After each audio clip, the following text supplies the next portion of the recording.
Aktar indafa pjanar aħjar u studju serju dwar il-carrying capacity ta' pajjiżna. Dawn kienu 3 punti elenkati mill-kap tal-Partit Nazzjonalista Bernard Grech u li se jkunu l-qofol tal-ħidma tal-Partit Nazzjonalista f'kull lokalità e kif tenna wkoll li kull belt u raħal f'pajjiżna se jkollhom programm elettorali li jħares l-interessi u l-ħtiġijiet individwali ta' kull lokalità madwar Malta u Għawdex. F'din il-kampanja l-Partit Nazzjonalista qed jipproponi li jsiru studji tal-carrying capacity tal-lokalitajiet sabiex jiġi assigurat investimenti infrastrutturali għas snin li ġejjin. Il-kunsillieri tal-Partit Nazzjonalista se jaraw li ssir pressjoni fuq il-Gvern biex jiżguraw illi ma jkunx hemm toroq magħluqa bla koordinazzjoni fil-lokalità jew fl-entraturi u l-ħruġ tal-istess lokalità.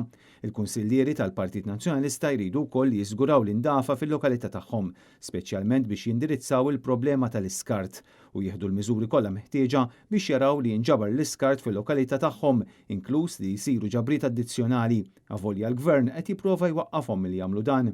Meta ppreżenta l-kandidati għal kunsilli lokali, Bernard Grech qal li l-lokalitajiet għandhom ikollhom is-saħħa u dawn m'għandhomx ikunu biss customer care kif jixtieq il-Gvern. Bernard Grech tenna li pajjiżna jinsab f'punt delikat u l-Partit Nazzjonalista se jibqa' viċin il-poplu biex pajjiżna jkollu tmexxija li jistħoqlu.